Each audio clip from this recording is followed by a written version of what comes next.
Vihari Jaya Gopi Janavalabha Giri Varadari Jaya Gopi Janavalabha Giri Varadari Yashoda Nandana Braja Janaranjana Yashoda Nandana Braja Janaranjana Yamuna Tira Vanachari Yamuna Tira Vanachari. Om Namo Bhagavate Vasudevaya. Om Namo Bhagavate Vasudevaya. Om Namo Bhagavate Vasudevaya. So today we have Canto 10, text 80, chapter 84, text 38, and the sages who have come here to join this whole collection of devotees at Kurukshetra. They've come from Vrindavan, they've come from Hastinapur, they've come from Dwarka. Now these great sages have come, and Vasudeva, Krishna's father, has approached them and asked them, about spiritual life. How can he be free of his karma? So they're responding to him here. This is spoken to Vasudeva from the great sages from the higher planetary systems. There's Janalok, Tapalok, and Maharlok, these places high up in the universe. And so they're telling Vasudeva here. It says an intelligent person should learn to renounce his desire for wealth by performing sacrifices and acts of charity. He should learn to renounce his desire for wife and children by experiencing family life. And he should learn to renounce his desire for promotion to a higher planet in his next life, O saintly Vasudeva, by studying the effects of time. Self-controlled sages who have thus renounced their attachment to household life go to the forest to perform austerities. So he should leave behind his beautiful life in Dwarka and go to the forest ultimately. Anyway, of course Vasudeva asked them, so they're kindly responding to his inquiry, but they're showing a little bit about who they are. The great sages from the higher planetary systems. They get there. It's like it's generally it says to go past the place where the devas, Indra, Chandra, the demigods, the controllers of the various cosmic functions, to go above Swarga. Generally, according to the Brihat Bhagavatam, it takes renunciation. This is the general thing.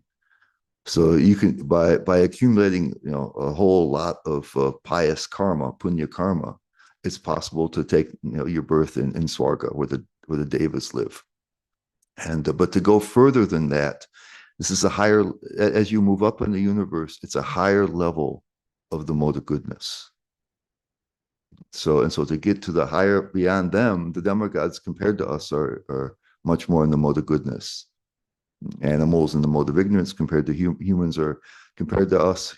Animals are in the mode of ignorance compared to us. The demigods are in the mode of goodness. And so, but to go beyond that to a deeper level of peace, because they're still, they're still enjoying their lives there. The deeper level of peace, it takes renunciation in general. So there are exceptions. Baladev Vidyabhushan says that because Krishna, and usually once they go there, they stay until the end of the universe. But Baladev Vidyabhushan, he mentions in his commentary in the Gita, where Krishna says that all the planets, from the highest to the lowest, are places of birth and death.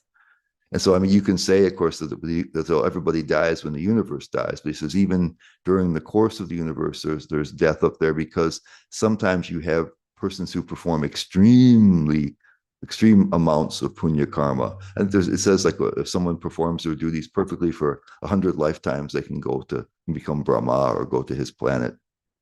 So there's occasions where people perform just, unusual amounts of punya karma, and they can go past the heavenly planets, past Swarga. And then those, just like it does in Swarga, eventually those pious credits wear off and you come back down again. So but generally the folks up there have gone through renunciation. They have a real understanding of the underlying oneness of things, and that allows them to be very much in the mode of deep in the mode of goodness. It's like the people like the Kumaras are living up there. in Tapaloka. And we know from previously in the Bhagavatam that they appreciated the impersonal form of the Lord. That notion of oneness, it was really attractive to them, and they went to see the Lord. And then so they smelled the smell of tulsi that was on this lotus feet, and they became attracted to the form of the Lord.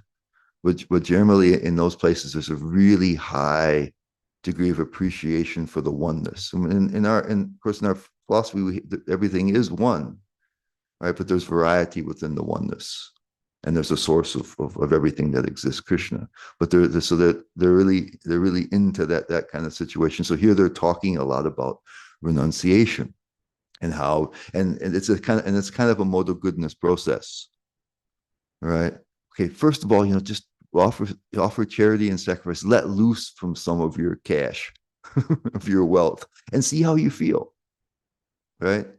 People who are, if you're too attached, you see, it feels good to give, and you lose your attachment for the wealth, Say, look, you're attached to family life, try it, right? And you'll see it's not all happiness, right? These kind of things. And then you prepare yourself, for just renouncing your family life and going to, the wilderness and just, practicing some kind of spiritual discipline. That's what they're offering him at this point. So it's very much in line with who they are. They're speaking their truth as they understand it. And as for us, the problem is in this particular day and age, the mode of goodness is kind of hard to come by. And so even though people, say family life or any other type of enjoyment that we have here, even though it doesn't always work. In fact, it never seems to work as well as we hope. I mean, it's one of the things that keeps people going in this world, right? Is the hope of something better. If we think that, okay, things are not so great now, but if I could acquire that, it's a sort of anticipatory happiness.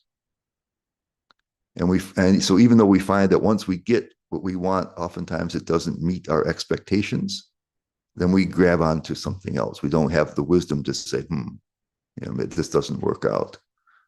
It never seems to work out. Or optimism, springs eternal. Hope springs eternal. Optimism springs eternal. And we've been doing that for so many lifetimes. And so without the mode of goodness, what allows you to have some contact with Atma is really what's happening. See, in the mode of ignorance, there's almost no contact with Atma. You're so absorbed in things, and what happens is the people in the mode of ignorance, they've lost that hope. They have many, many, many desires. They don't have connection with the inner peace that comes from a connection with Atma to any degree that's helpful to them, and so they're just miserable. They have so many desires that they know will not be fulfilled, and they lose all motivation, because what's what hope for them in life? Sometimes people in the mode of ignorance can seem like they're renounced, right? Because this pramada, which is just like inability to pay attention or to be, to worry about any kind of details. They'll just say, "Oh, I don't want all these great, material things because it's too hard. Right? Why are you wasting all your effort to get something that isn't so meaningful?" And it's not because they have wisdom. It's just that they can't put the effort in to get what they want, and so they say, so then they poo-poo, the things that they think that they could get otherwise, because they just don't think they can do it. And a lot of what like motivational speakers and stuff do is try to bring people from the mode of ignorance to the mode of passion. Like, no, you can actually get your goals. Come on, get up off the couch. Stop doing this. You can attain these goals, right? Because in the mode of passion, you have many desires, but you have optimism that you can attain them. You've got a plan. You've got ability. You can get this. You can do this. And so there's a real, energy that comes out of that, And then the mode, and so there's a little bit more, there's a little bit more connection with Atma because there's patience, right? You can put in a lot of endeavor over a course of time and have this delayed gratification. And the mode of ignorance, you just have to have instant gratification. You're miserable, and that's it. And so in the mode of goodness, right, you have a deeper and deeper connection with Atma, where you have this inner peace, and you begin to see in unity. Okay, in ignorance, you just can't understand anything. In passion, you have narrow focus. You see in distinctions. You have friends and those who are on your side in helping you get your goals and enjoying your life, and you have enemies, right, who are your rivals and are against you that you have to confound. This is a Prahlad Maharaj when he's in Hiranyakashipu's Gurukula, he complains to Hiranyakashipu that the whole basis of our education is between friend and enemy. He didn't think that was very, very, very wise. And so there's this discrimination and that sort of thing. So you've got your people, you've got people that are against you, and everybody else kind of is irrelevant. And everybody else doesn't matter.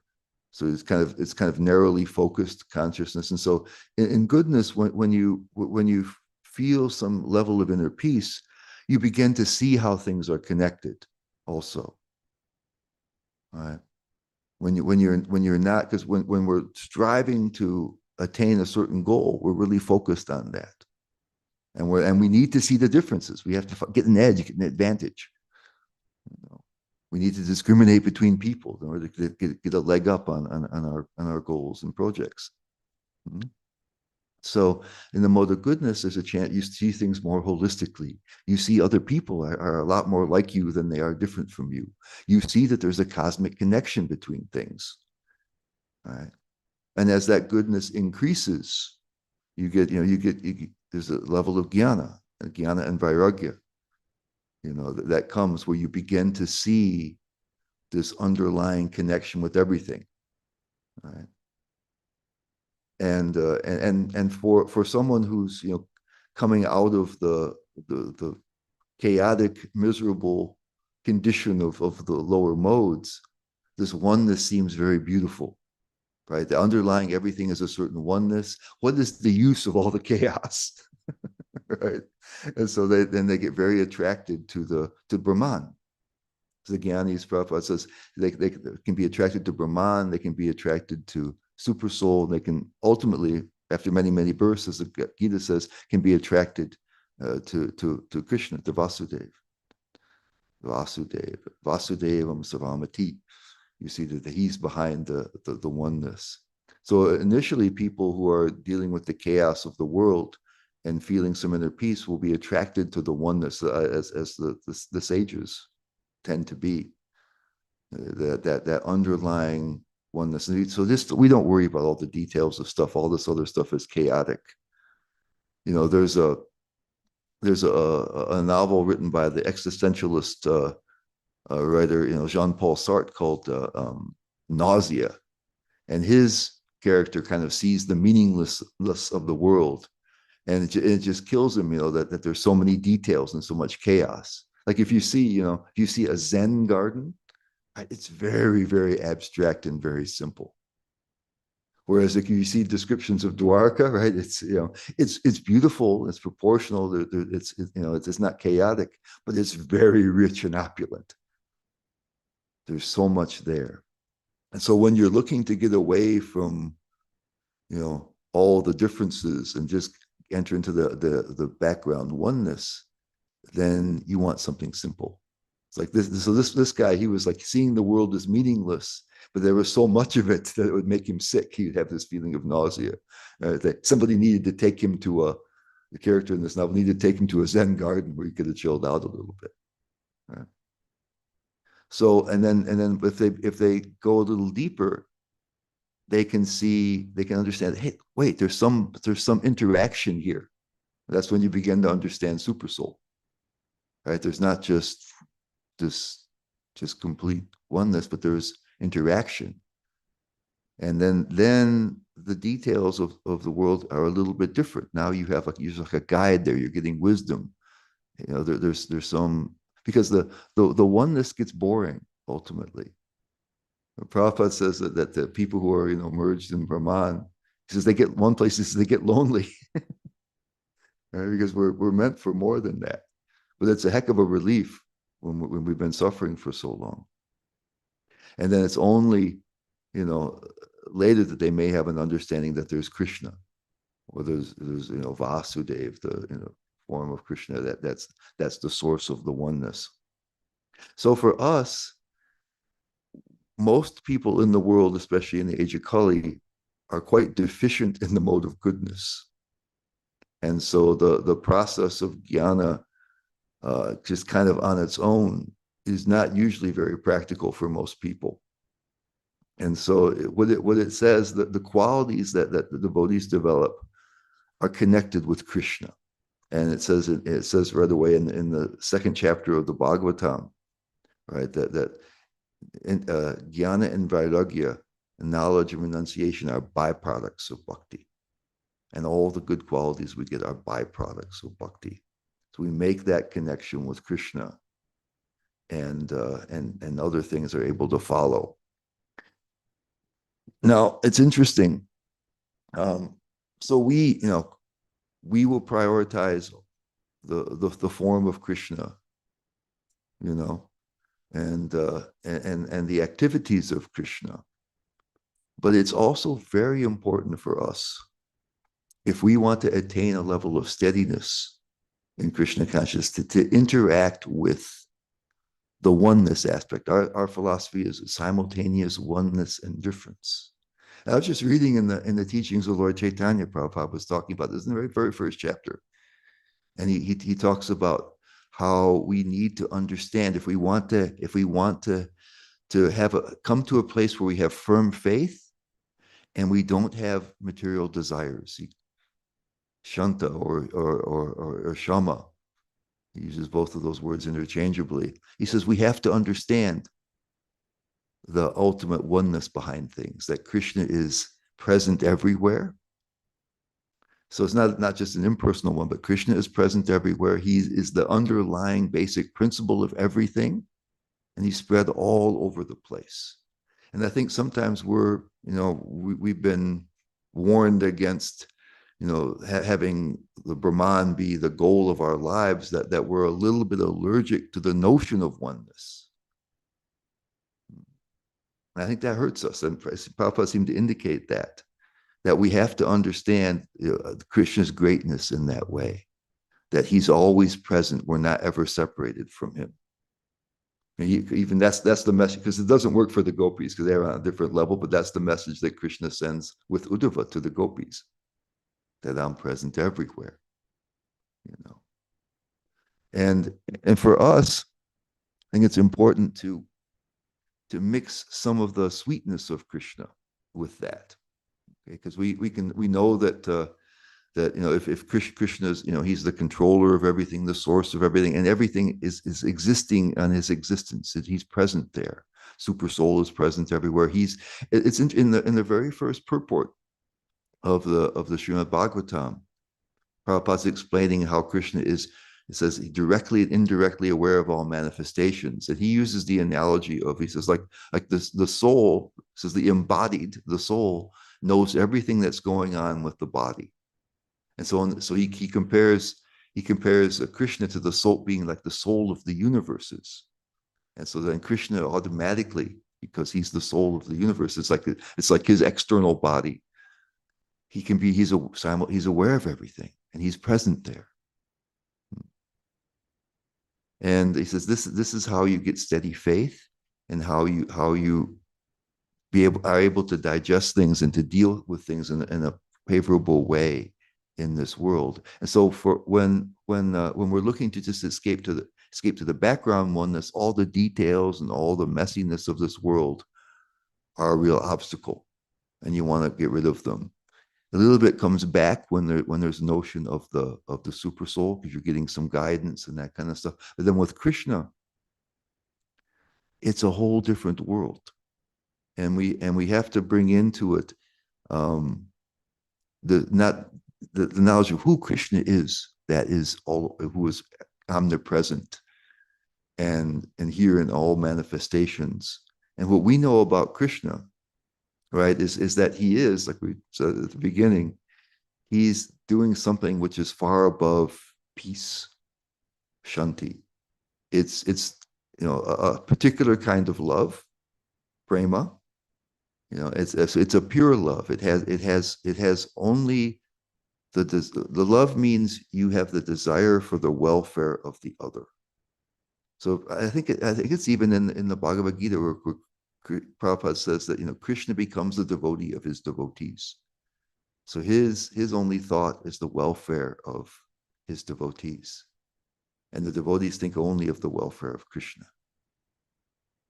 And that's that. So, and this is a deeper connection when there's mutual love that's pure. This is a deeper connection than homogeneous oneness. Much deeper and much more beautiful and much more wonderful.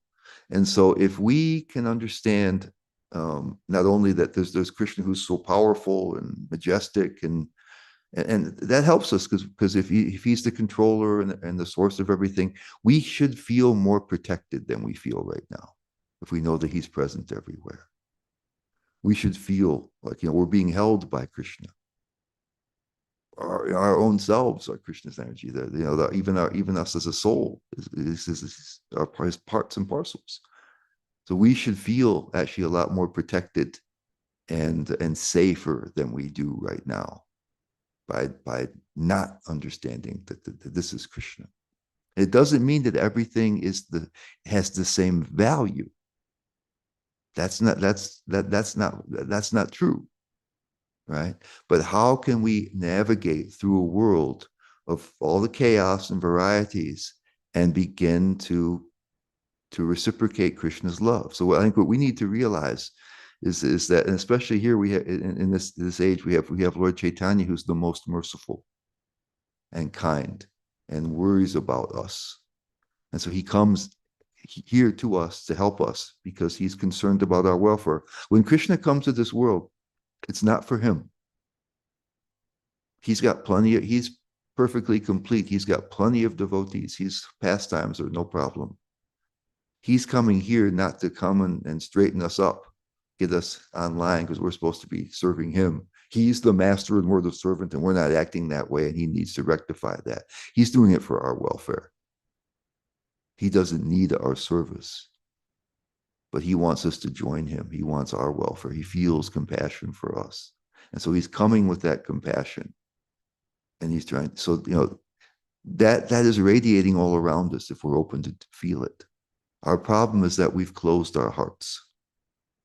That's why we don't feel Krishna's presence. We don't feel Krishna's love. We don't feel Krishna's compassion and concern for us.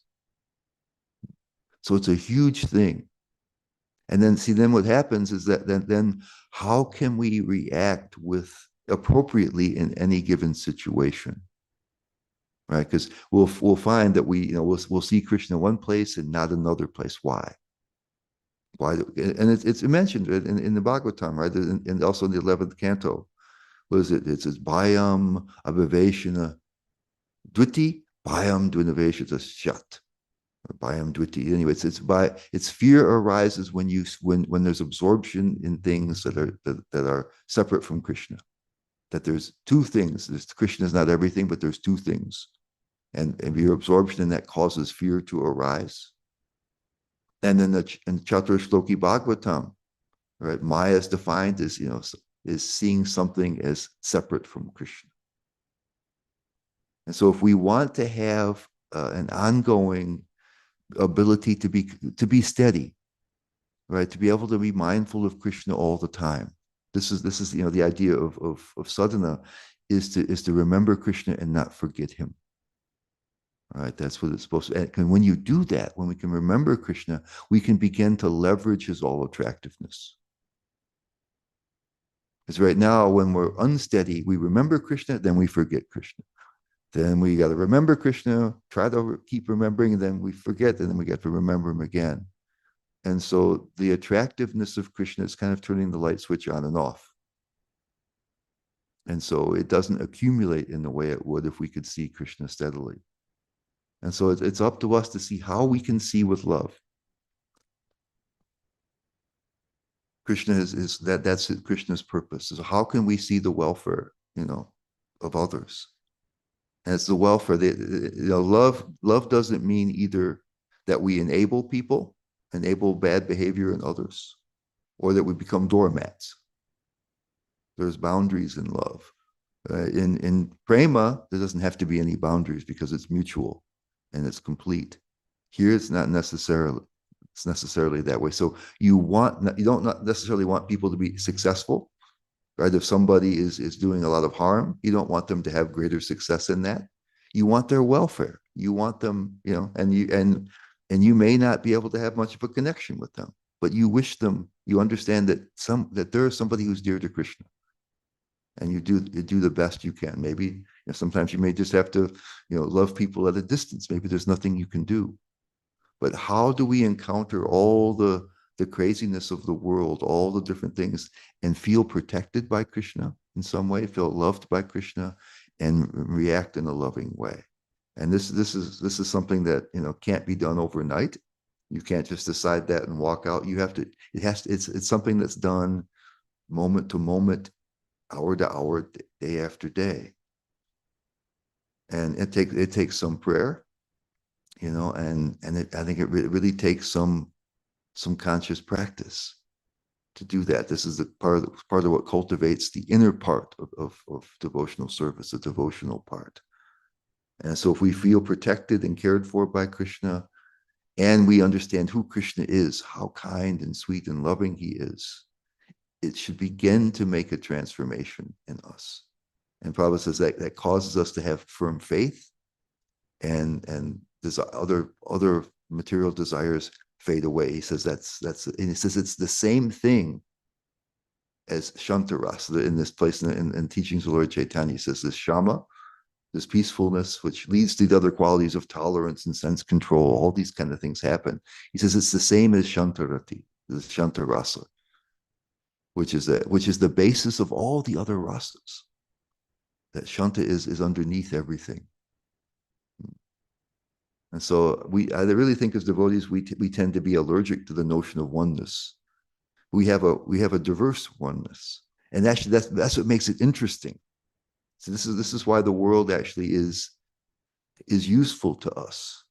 In the Gyanis who want to merge into Brahman, they're just escaping all the negativity, and that becomes ultimately boring. Even in transcendence, there's so much variety. There's all kinds of conflicting emotions happening. So sometimes there's fear, sometimes there's anger, sometimes there's the transcendental versions of these things. But it's an adventure, right? And it's a vibrant place. It's not a peaceful place. It's a vibrant place where love is increasing. And so in a way, for us, because we have this notion of simultaneous oneness and difference, even this world, which is filled with all these kind of things, is a way that we can prepare ourselves actually for a vibrant transcendence by being able to see how we can feel Krishna's presence in all places, in all ways, and react with love in as many ways as we possibly can.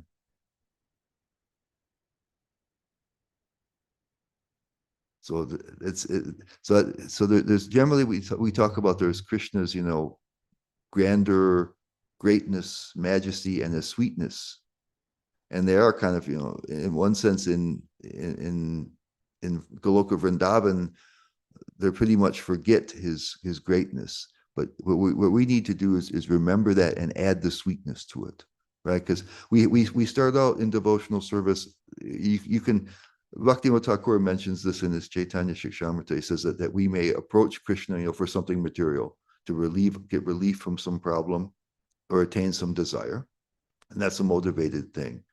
And then a little further on, if we understand deeply, we'll understand, like we say, Krishna is the Supreme Lord. He's the master and we're the servants. That's our constitutional position to serve him. So it says, then we serve out of duty. We're serving out of duty, he says. And maybe if we remove, it becomes a little sweeter, we can serve with some gratitude to him, because we see that Krishna does so many things. But if we add more of the sweetness, because when you have somebody who's all powerful, who's the master and we're the servant, who that person is makes a lot of difference about our attitude towards Krishna. And I was just seeing in the Madhurya Kadambini, Vishwanath Chakravarti Thakur says right off the bat, he says that the creeper, the very life of the creeper of bhakti, is our favorable attitude towards Krishna. And so when it's just duty and just power, then it's okay, but it's not so sweet. We might think, well, Krishna is a good person, and so therefore it's all right, that I'm the servant. But the more we understand how sweet Krishna is, and how kind he is, and how merciful he is, and how he cares about us, that sweetness increases. So, but if we have this, if we act a little bit like the Mayavadis and just want to escape this world, then we won't be able to be steady. We have to be able to, while we're here, doesn't mean we want to stay here forever, but while we're here, we need to be able to understand these basic principles, that Krishna is here. He's the basic principle of everything. He's present everywhere. He's everything. And so it's the chaos of this world helps us. It gives some resistance training, so that our love has to be something more than it has to be able to be strong. So anyway, I thought that when I read that in the teachings of Lord Chaitanya, it was quite inspiring to me. All right, so let's stop here. We need to have some time for questions. So thank you for your patience here. Thank you, Giri Govardhan Prabhu. Gail has a question. All right. Hare Krishna Prabhu. Hare Krishna, Thank you Gail. so much for your usual, very, very nourishing, soul-touching classes. Can't miss your classes. Okay, so you were saying that, although Krishna's love for us is so unconditional, we can close ourselves off from receiving that love and experiencing that love.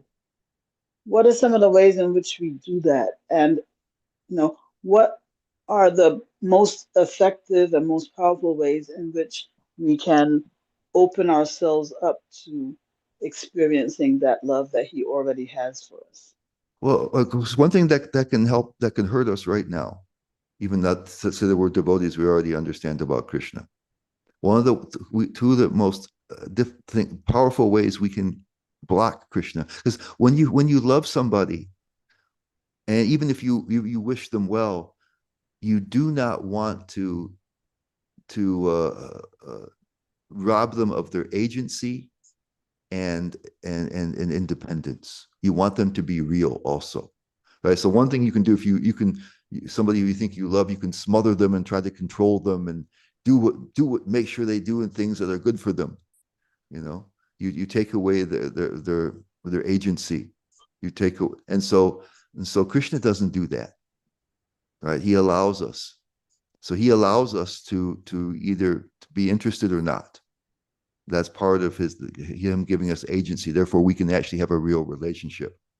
So you're saying we can experience his love by recognizing that by his allowing us to basically do what we want, that's also his love. Well, that's why for us, now that we know that Krishna is there, two things that will block us from accepting his love is one thing. It's either the thought that I'm not worthy of Krishna's love, and therefore I really need to improve myself first. Mm. And the second one is the opposite of that, right? You hear this is like low self-esteem, or the idea that I don't want to just accept something free. I want to deserve it. I want to deserve Krishna's love. I don't want to be a mercy case. I'm better than that. because and we have that kind of mentality beaten into us here in the material world. Because if you want to succeed, if you want to advance, if you want to grow, if you want to be successful, you're competing against others. You have to prove yourself. You have to grow and be stronger and more competent and this and this and this and then you earn your position. But Krishna's love is a free gift. He loves us already. He can't help himself. And in this age of Kali, we have very little or no qualifications for spiritual life. And Krishna promises to help us to gain those qualifications if we're open to that help. So there's an openness, right? A gratitude and openness that says, okay, Krishna, I'm helpless. I want to receive that. And Okay. I appreciate, I have some appreciation of the beauty of that gift and how wonderful that is. So that's the two ways is those two egoistic ways, thinking, well, I'm not good enough and therefore I have to get better first, or that, well, I don't want to just accept, I want to earn it. I want to feel and it's not deservable. That's the thing. Krishna's love is priceless. It's not deservable. So then how would you comment on Srila Prabhupada's statement, and I don't know the context really, where he says first desire, I'm sorry, first deserve, then desire. Yeah, he's talking especially about higher levels of bhakti there. So like if we're trying to talk about entering into the Leela, right? When we haven't even understood that Krishna is here everywhere, then we're not on that level. Okay, so what we do, of course, is we cooperate with Krishna as much as we can, but we get great guidance from him and help from him, and we take it one step at a time. That's really what he's saying there. And it's not that now somehow now we're great. Actually, that's why the devotees always think of themselves as small, because they understand how it's so much Krishna's mercy. They really understand that. And so they will be great by other people's estimation, even by Krishna's estimation. But they will know that this is a gift from Krishna. Bhakti is a priceless gift, and they will not think of themselves as great. And so the way you were when people are super dedicated to Krishna's service genuinely, like you have the stage of Rishi and beyond, this is not like the kind of effort people make to succeed in the world. It's that their affection for Krishna is beginning to overflow.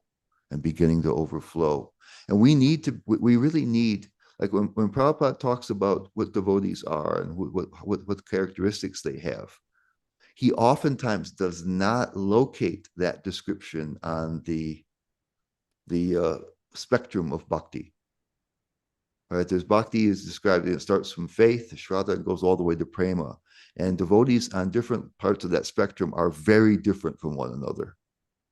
And so sometimes, certain descriptions Prabhupada will say will be, on this particular spectrum. And so we have to recognize where we are on the spectrum and what these other descriptions are describing.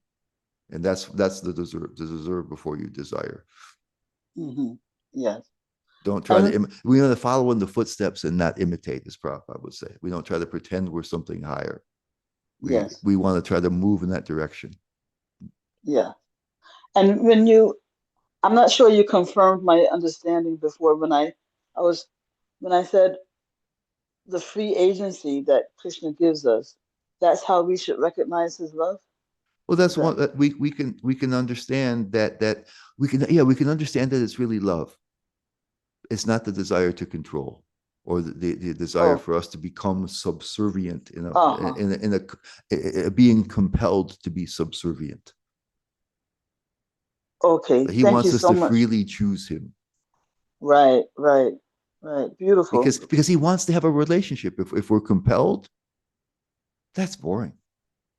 Krishna has everything, and the only thing he doesn't have is he wants these deep connections of love. That's the one thing that's the reason why he exists. And just to be able to control people and order them around, that's nice for people here in this world who need their ego boosted. But Krishna doesn't need that. So he really respects our agency. Yeah, Lord that's Chaitanya beautiful. plays with it a little bit. He says, come on, take this. Yeah. I dare you to taste this prasadam. Mhm. You know, I just play with this. I dare you to chant this mantra, you know. Prabhu, can I just squeeze in this really quick question about the Paramatma?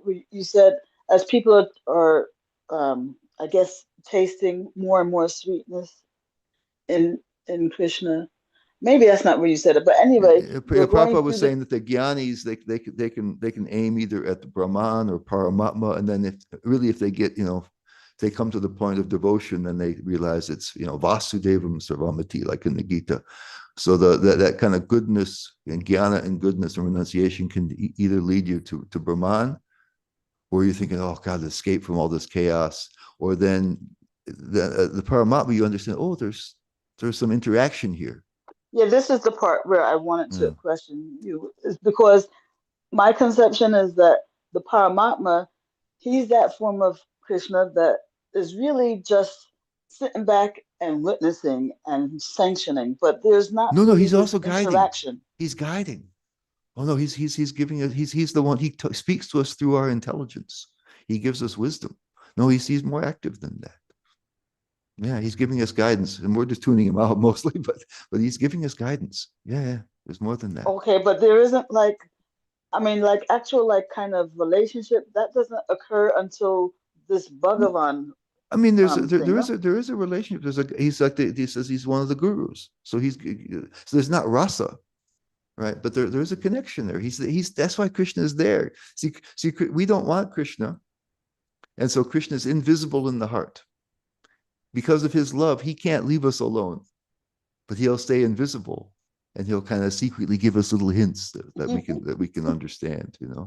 Okay, Krishna's tricky. but but for devotees who aspiring devotees, I mean, like in who are aspiring to become pure devotees, for those of us who have that kind of goal, he is there in his Bhagavan feature, no?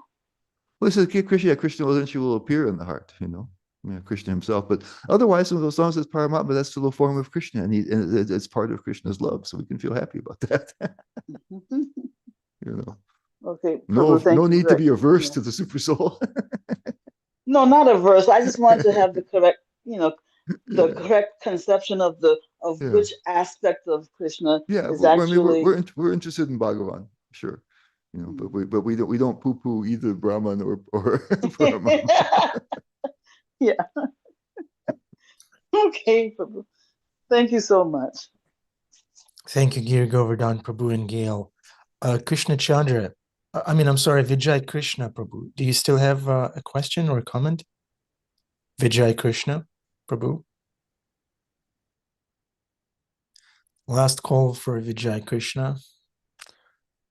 Okay, Krishna Chandra, Prabhu. What's your reflection? What's your takeaway? What would you choose? Love or peace? You want to chant your rounds peacefully, or maybe I lovingly? always choose love. I'd rather have love and tumult than peace with no love. Wow. But Giri Govardhan Prabhu, how do you chant when there's some kind of issue that you have to deal with in this material world, and you think, "Gosh, I wish that didn't happen to me. Then I would have been able to chant nicely." What kind of Yeah, thinking but is of that? course that's that I understand when that happens that that's a lack of my realization there. And if I'm blaming the circumstance, it just means I'm not as connected as I should be. And it's not like, oh, now I'm a failure, but it's like, oh, now how can I not have that be such a distraction? Where is that showing a lack of faith and connection and where awareness of the connection? So our fail like Papas is it's interesting in the it's in the what is it what's it even called what's the book that was all the artwork, the Light of the Bhagavat. He there's a section in there where he talks about it's interesting. He sneaks it into a whole paragraph where he's saying how we have to be so vigilant and do our sadhana, so was determination. And then he slips this sentence in where he says that failure may not be detrimental, but rather might be the pillars of success. It's just like comes out of left field, he kind of picks up with the same thing, So, when we recognize that we're failing here to understand Krishna's presence, that can be a healthy thing. Then how can we begin to be able to integrate things like that and not forget Krishna? Because what we're saying is that's not Krishna. Now let me go chant and be with Krishna. There's no Krishna there. He's not there with me now. I need to connect with him this way, And so why are we doing that? And of course, we're doing that all the time. So seeing this oneness is a succession of failures and slow digestion. It's an ongoing process. Because if I've tried this before, right? You go in and you chant and you think, okay, Krishna is present everywhere, and then immediately you meet somebody who just gives you trouble, and the bubble bursts. Like you're going to walk around in this little bubble, where I realize that Krishna is present everywhere, and I'm blissful, and forget about it. Your bubble is going to get burst. So we need to be able to be in the moment, be in the situation while remembering that. And learn to remember that, We're not just going to be in a little bubble, and then eventually the whole world will be our bubble, But we have to do that. So it's a process. I mean, it's a tough process, but I think that's the way to advancement, though. Thank you, Giri Govardhan Prabhu. Yeah, we're all taking this bubble bath. Yeah, To poke the bubble, get out of poke it, the and bubble. serve. Just might as well just do it yourself before you go out, because somebody else is Yeah, going to do it yeah. for you. Preemptively poke your Yeah, bubble. just okay. Forget the bubble. Yeah. Okay, thank you. Thank you very much. Darshan time. Please turn on your cameras if you can. Put on your best look. Sundarananda Prabhu, please come.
Your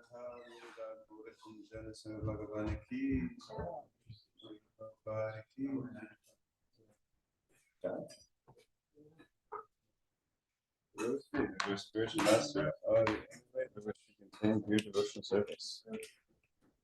This Lord's feet, your great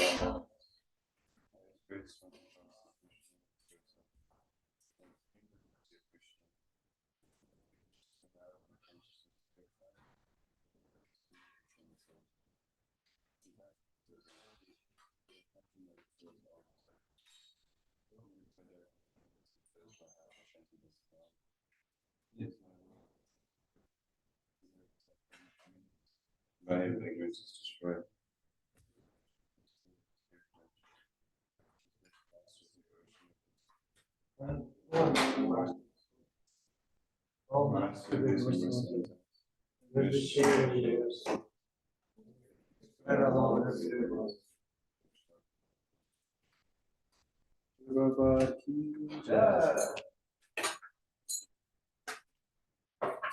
Jai Srila Prabhupada. Hare Krishna, welcome to the Afterglow. Giri Govardhan Prabhu, you have a minute or two? Sure. Right. Love is greater than punctuality. Yes. Okay, Adipusha Prabhu is entering the room. Okay, Adipusha Prabhu, Hare Krishna, would you like to speak? But first, unmute yourself. Yeah, you're muted. Prabhu. Well, I'm always react when you say, "Do you want to speak?" Yeah, I know, I know. Because I don't feel like I want to speak. I just praying to Prabhupada, what does he want me to say? And it's a little awkward because they're just starting up the kirtan. I'm trying to get out of the range of, having all that noise in the background. Can you? I'm on the phone. Could you close that door, please, Angel? Can you hear me? Okay. Yes. Yeah. Well, the verses were intense. Give up this, detach from that. Remember that? Did you remember what the verses were about? It says something like start a family to get discouraged and lose taste for it. Give charity to be unattached to your wealth. Yeah. Yeah, so those are kind of interesting instructions. And to balance them out based on some other things that Srila Prabhupada told us. Really awkward to do this at this point. In the elevator. Attachment and aversion are two sides of the same coin. You heard that before, Prabhu? Oh, yes. Good day.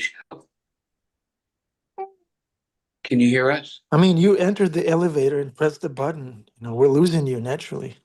Yeah, I know what I need enough time to get out of the temple, into the elevator, gather all my stuff, get downstairs, and get to some place where we can actually respond to your invitation. I think you can hear us now, right? It's clear. Yes, Yeah. yes. Yeah. Okay, so Prabhu, you can hear us about the idea that attachment and aversion are two sides of the same coin, right? Yep. So, yeah, you can go either way. I don't want this. What does the Bhagavad Gita say?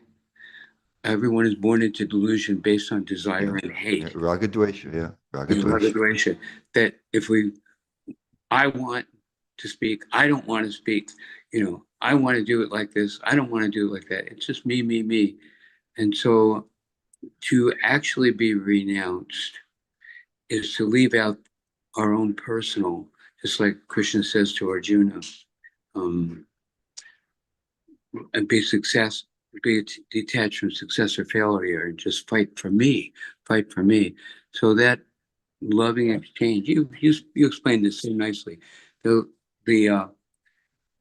relationship that we have with Krishna, the effort to from our heart that we really want to give and show our love for him based on all he's doing for us, is what lifts us out of our own selfishness. That we're inspired to love is a verb, and it's not just a word, and we can do that. Anyway, this is a simple it's it's kind of like more of a reflection than anything. You said everything so perfect. It's hard to contribute, but yeah, there is a possibility of rising out of our selfishness and actually we are loving beings by nature, act according to our genuine nature. And then when we love Krishna, we love everybody. That's what Rupa Goswami explains, which is wow, kind of interesting because in this world there's so much distance between people, even competition. Okay, I'm talking too long. Gloria to Srila Prabhupada. Thank you so much for such a nice class. Well, thank you for that. Yeah, because the sages aren't really talking from a bhakti perspective. Maybe kind of a mixed bhakti perspective, jnana, mishra bhakti type of stuff. So yeah, so they're a little bit more possibility of moving towards the aversion. So that was right. We have a different way of approaching it. Yeah. So that's a good clarification because we have to, in the Bhagavatam we have different voices speaking and with different perspectives, and so we have to we can't take them all quite on the same level. Thank you, Giri Govardhan Prabhu. Finally, Vijay Krishna has a question. Yes, thank you very much. You're most kind. Dandavat Pranams Prabhu. Giri Govardhan Prabhu, can you hear me? Yes. Yes. Thank you very much. You're most kind. Dandavat Pranams Prabhu. If I am not wrong, you said in your class that in the transcendental adventure, we find all types of negative and positive emotions. Am I right? They're not negative, but they would be negative here because they're usually directed at self. But like the fear, right? Prabhupada says yes, you said that in the transcendental adventure we do find fear. Yeah, like Mother Yashoda is afraid for Krishna, right? When the demons are coming, she's afraid for him. So she's not afraid for her own personal safety. So it's not fear like we have here, but she's afraid for Krishna because she loves him. And that causes the love. It causes the love to increase. That would be my question. Yeah. Because why would I be interested or want to connect myself with the negative emotions to be found in the transcendental adventure? But they're not negative there. They're not negative there. That's the thing.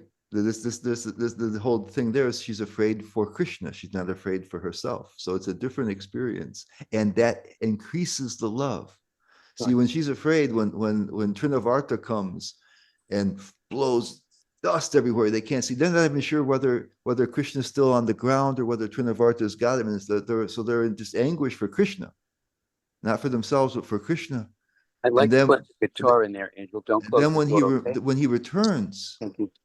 Their love just overflows. So all of the different conflicting emotions and things that are happening, chaotic things that happen in Leela, it's what causes it's the churning that causes the love to deepen. So that's why peace is boring, and these kind of things are churn the love. So it's a different experience. Your experience of fear and my experience of fear and the experience of Mother Yashoda's fear are quite different. Yes, but allow me to end my question. So why would I be interested in connecting myself with the so-called negative emotions to be found in the transcendental adventure when what happens is that what I find in Bhagavad Gita is Krishna when he chants to Arjun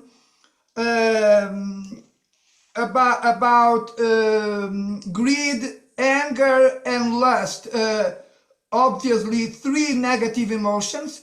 He condemns it. He says that these three emotions are not are meant for the degradation of the soul, are not welcome. They will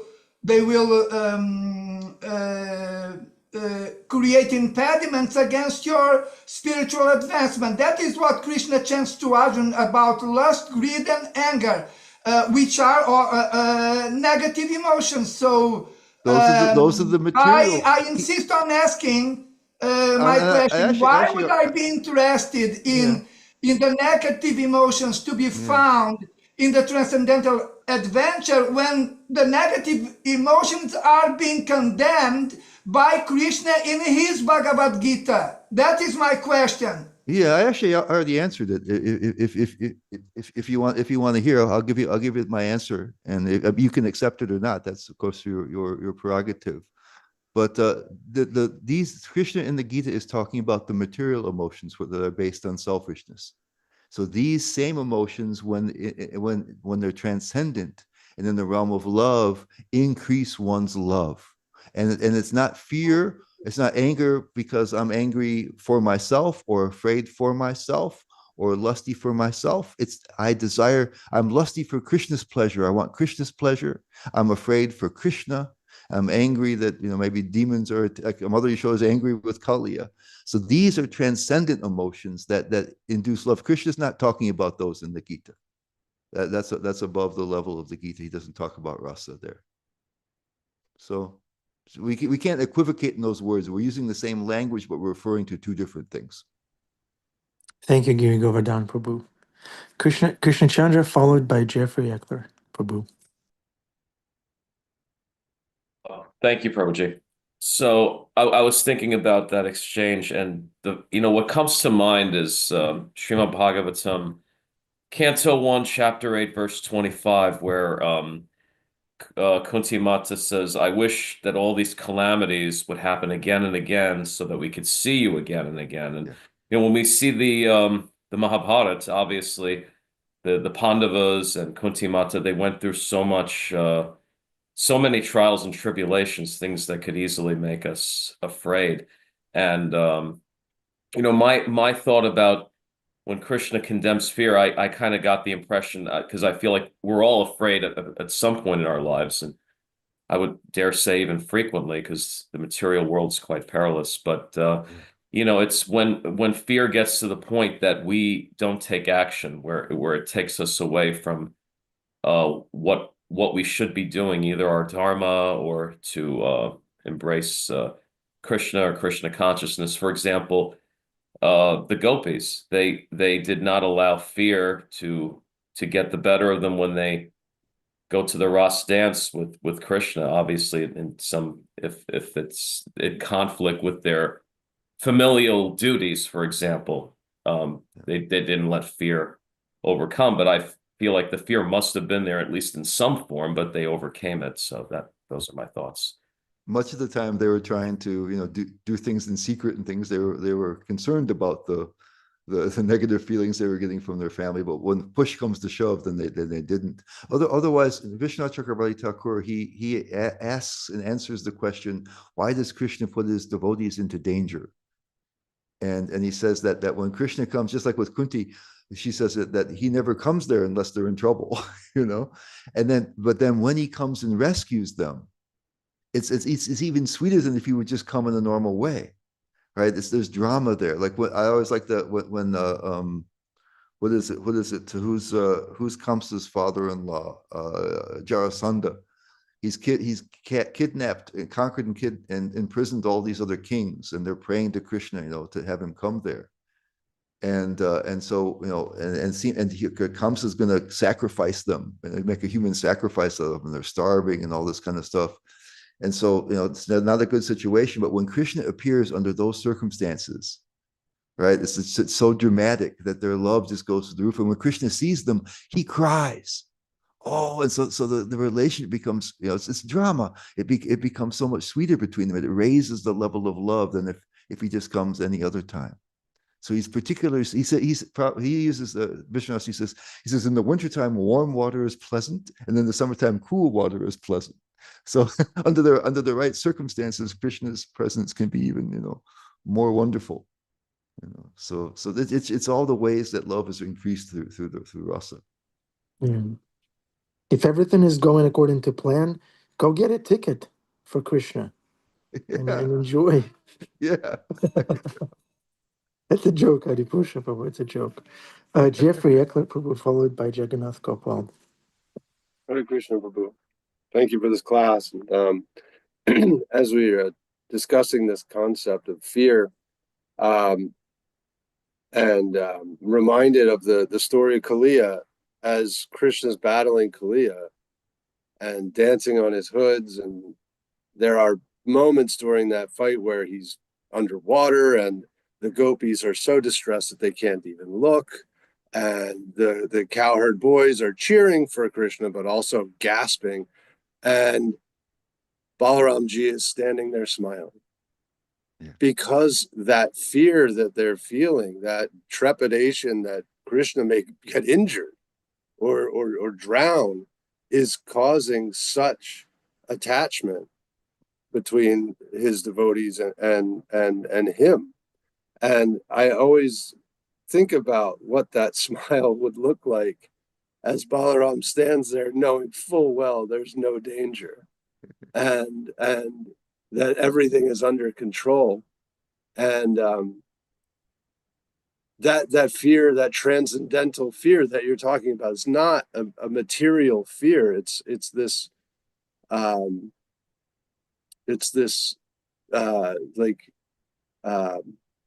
catalyst for our love and our deepening of that connection to the Lord comes in that concern and that persistent remembrance and contemplation of his well-being, as you described with his mother upset when he encounters the demons or something like that. It's very important, I think, that you've drawn that detail out, that there is a difference between this earthly fear, as Krishna Chandra put it, this material world is perilous, and there is probably reason for us to have this material fear recurring, but as we remember Krishna, that fear becomes a connection to God and quite literally makes God smile. Hare Krishna. Hare Krishna, thank you. That was nice. Jagannath Gopal Prabhu. Oh, my video is on. Hare Krishna, thank you. Thank you, Prabhu. Wonderful class. And I just wanted to, you mentioned like so we have always heard about fear, desire, duty, love as the stages of doing anything, not just bhakti. So you mentioned how very nicely how Yashoda Maiya, she, within the realm of love, she's having that fear, right? So that to increase the flavor. So I just was thinking about examples of the other two, like desire and duty. Maybe for desire, we could say that the gopis worshipping Katyayani to get Krishna as their husband. That could be one example of desire within the realm of love. So I was thinking if you could shed light on any examples where duty was done out of within the realm of pure love. Well, if there's love, then you've gone beyond just the notion of doing it dutifully. I mean, that still remains, but your love impels you to do something for Krishna. So duty is kind of just the duty part is where you kind of understand, like Prabhupada will say, how Krishna is the controller and he is the one who's to be worshipped, right? And we're the servants. He's the master. We're the servant. That we're constitutionally that position. And so therefore it's our dharma, it's who we are to serve Krishna. And that's of course true, but if that's our full conception from Krishna, then it's basically I'm doing it because, I have some favorable attitude. I think Krishna's a good guy. I'm glad that he's in control and everything like that, but it's not so inspiring right? That he's the boss and I'm not, we kind of got put into that situation. But the more that we understand who Krishna is and how wonderful he is and how kind he is and how loving he is and what he really wants from us is not for us to serve in a way that we're familiar with in this realm, but actually that we enter into a reciprocal relationship, then our service becomes more spontaneous, you see? So we want to do it. And so that even the notion of that being a duty isn't even so important anymore. We want Krishna. We have an attraction for him. It's based more on attraction, so it becomes more spontaneous. All right.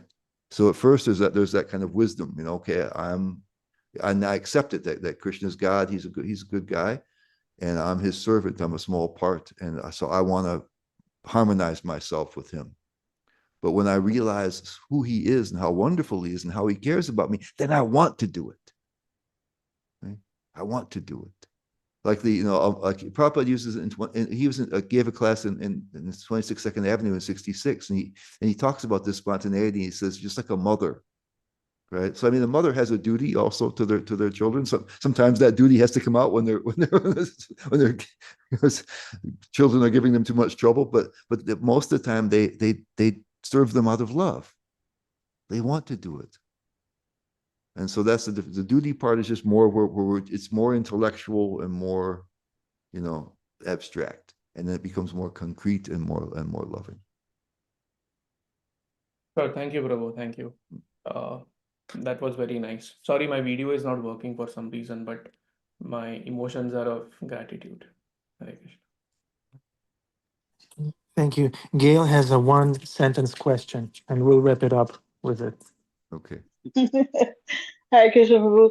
Yeah, you spoke of, we want to remind ourselves that Krishna loves us, and then that bubble gets burst. So when that bubble bursts, what do you recommend our thought process should be? To keep that love that we're supposed to be feeling from Krishna going. And when I say bubble, it's like we're kind of walking around in the world and kind of not interacting. We kind of have like we're kind of going through things and not want to notice them or interact with them because I'm in my little blissful bubble. And so, I'm feeling really blissful now. And so I don't want to talk to this person. I don't want to go there. I don't want to see this. And so, of course, Krishna will always arrange that somebody bursts that bubble. So what we need to do is be able to have that consciousness, learn to have that consciousness of Krishna's love and wanting to interact in the appropriate way without being in a bubble, but being actually interacting with the world around us. Oh, because I was thinking that by bubble, you were, bubble for me meant, you encounter some challenge, or distress in your life, and that might shake up your conception of Krishna's love for you. Yeah, that's true. Also, that's true. But I think for many times I'm speaking from personal experience here. So I'm all blissful and stuff, and I kind of feel like I'm in this little protective shell, and I'm trying to avoid anything that might blow that up, instead of being able to be really fully present in the circumstance. And so, but you're also true. It says when we will encounter things that make us doubt, then, or make us forget, or push us into the attachment and aversion that make us forget Krishna and His love. And so then we have to try to get back online again. Yeah. I mean, maybe you can't answer this question, but how to get back online again? Again, we try to see why. What was it that triggered us? And then and try to analyze that, and then try to see can I see also this circumstance as part of oftentimes we think Krishna, it's like Arjuna, Krishna, when they're on the battlefield, Krishna drives the chariot right in front of the people that are most dear to Arjuna, and he says, integrate this, pal. It's like come burst his bubble all the heck. Mm-hmm. So it's like so we have to figure out what it is, that's triggering us, and then we realize then there's something, there's some attachment, some aversion, some reason there why we think Krishna shouldn't do this, or this shouldn't be the case, or this kind of stuff, and we have to try to see what we can do, how we can go back and try to work through it. So this is a weak spot for me here. I don't see Krishna here, Yeah, right. Then we have to try to figure it out, Mm-hmm. Thank you very much. Thank you very much, Giri Govardhan Prabhu, Gail, and all the wonderful devotees assembled in this Zoom room. Gregory Prabhu, please unmute yourself and say Hare Krishna loudly so everyone can hear in the office. Hare Krishna. Thank you. Perfect. Thank Thank you you, very guys. much, dear devotees.